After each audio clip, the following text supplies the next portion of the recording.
Et pour plus d'explications sur ce sujet, mesdames et messieurs, nous avons le plaisir d'accueillir au bout du fil son Excellence, ambassadeur Medhat El-Miligui, ancien ministre adjoint aux Affaires étrangères. Bonjour. Bonjour à vous. Alors, Votre Excellence, premièrement, quand on parle de la situation en Syrie, selon vous, est-ce qu'on peut s'attendre à une accalmie les prochains jours ou que ce conflit est toujours en vie? C'est vraiment difficile de spéculer sur le futur, mais on peut dire que ce qui se passe actuellement en Syrie, en particulier dans le sud du pays, dans le gouvernorat de Souaïda, ne peut être réduit à une simple escalade sécuritaire ou un conflit local. Il s'agit d'une manifestation claire de l'effondrement de l'État et de la perte du contrôle du pouvoir central sur les périphéries de la Syrie. On a vu tous les affrontements récents entre les Druzes d'un côté et certaines tribus bédouines d'un autre qui ont vraiment mis la lumière sur l'incapacité de l'État à jouer son rôle de contrôle ou même de médiateur ou de garant de sécurité dans cette zone. Alors, de savoir qu'est-ce qui peut se passer demain, c'est déjà une spéculation, mais on peut pas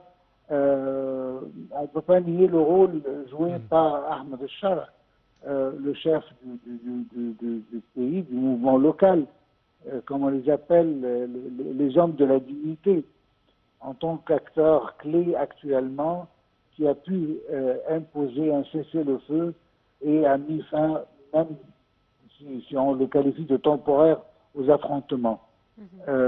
Mais on ne peut pas dire qu'il représente tout seul le pouvoir central à Damas, mais certainement il possède une légitimité locale fondée sur le respect, le respect communautaire et sur une position claire contre le chaos et l'infiltration des milices.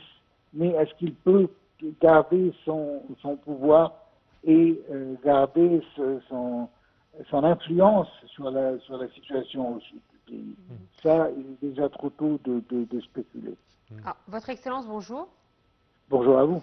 Qu'en est-il d'Israël? C'est-à-dire qu'on voit qu'elle n'a aucune limite dans la violation des droits de l'homme ni des droits d'ingérence. Qu'en est-il de Benjamin Netanyahou?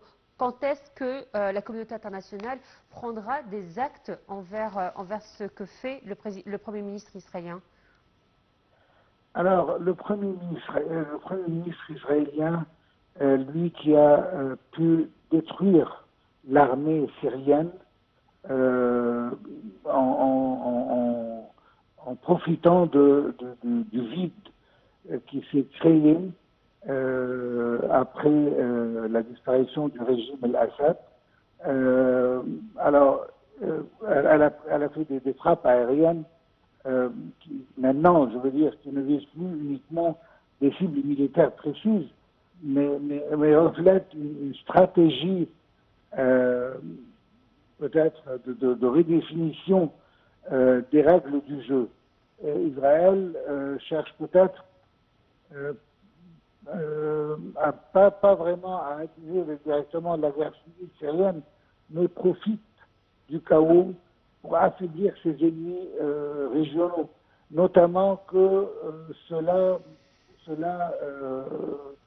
va affaiblir le pouvoir iranien et celui de Hezbollah sans un véritable coût qu'on doit payer. Alors vraiment, la chaîne se prépare pour une suprématie israélienne, parce que cela va continuer à cause de l'affaiblissement du gouvernement central syrien. Votre Excellence, merci à vous pour votre intervention concernant le sujet israélo-syrien. Merci à vous. On poursuit notre journal, cette fois-ci direction le Congo, où le groupe armé M23 soutenu